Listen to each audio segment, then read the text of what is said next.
The narrative.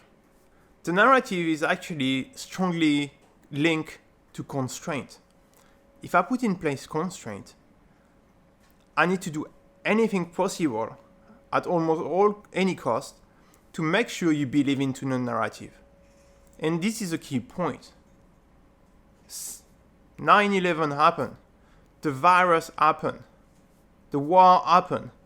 I need you to believe into a specific narrative, specific reason, specific why of this is happening.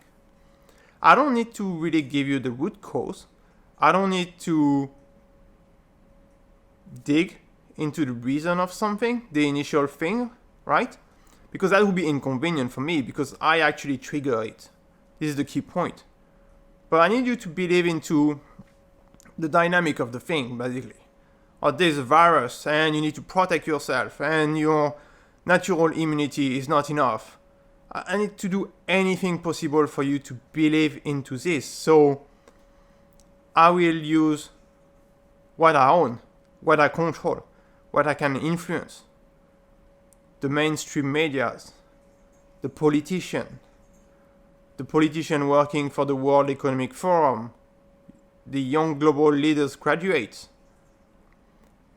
corporations, lobbies, some groups I finance, association, global institution I influence or I fund.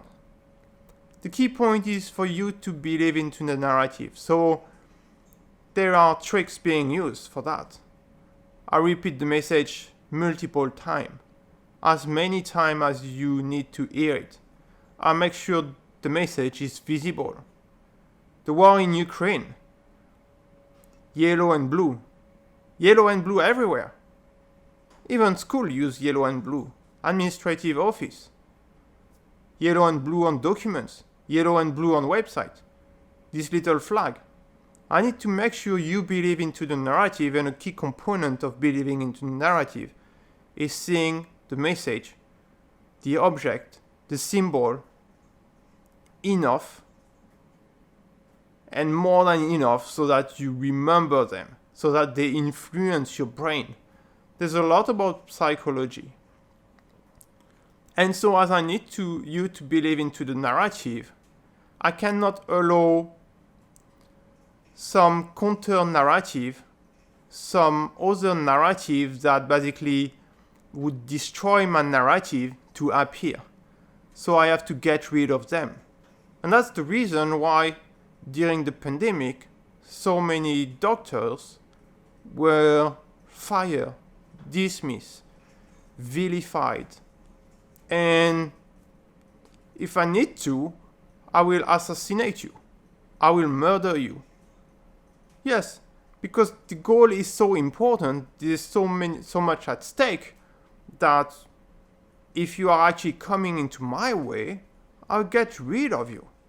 I'll find an excuse for it. It's pretty easy. There's nothing complicated into this. So this is the extent to which they are actually going to protect the narrative. I will do something also, is that if an opposition needs to happen, and because if the message was only mine, it will be suspicious. I will create a control opposition. Meaning, if there was an opposition to happen, to occur, and to surface, I'd rather control it than you controlling it. So I will create people which are actually animating control opposition. And we've got a whole section on this on Peoplelyzer that give you the key characteristic of the control opposition.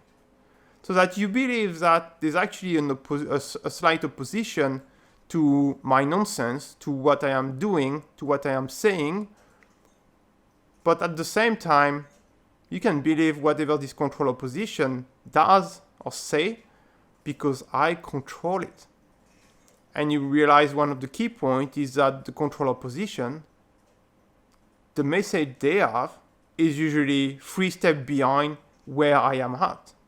Do you see the control opposition talking about CBDCs? Not really. Do you see the control opposition talking about specific actions you can do to actually change the course of action, change the trajectory? No. They talk about the problem mostly. And they keep you asleep. So the narrative is very important.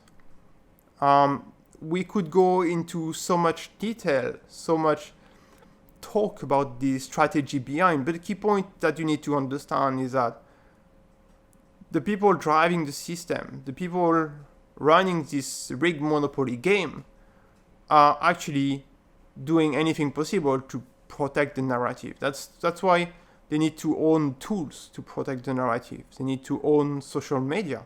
They need to own mainstream media. And when you look at the ownership structure, the financing structure, you understand why they are actually spending so much money, millions, if not thousands of millions, to finance specific organizations in the structure so that those organizations relay the message. Those organizations suppress their own interests, but align with the interests of those who actually provide them with funds, with influence, with power. Whatever they tell them, those people will get if they actually are obedient and relay the message. Thank you.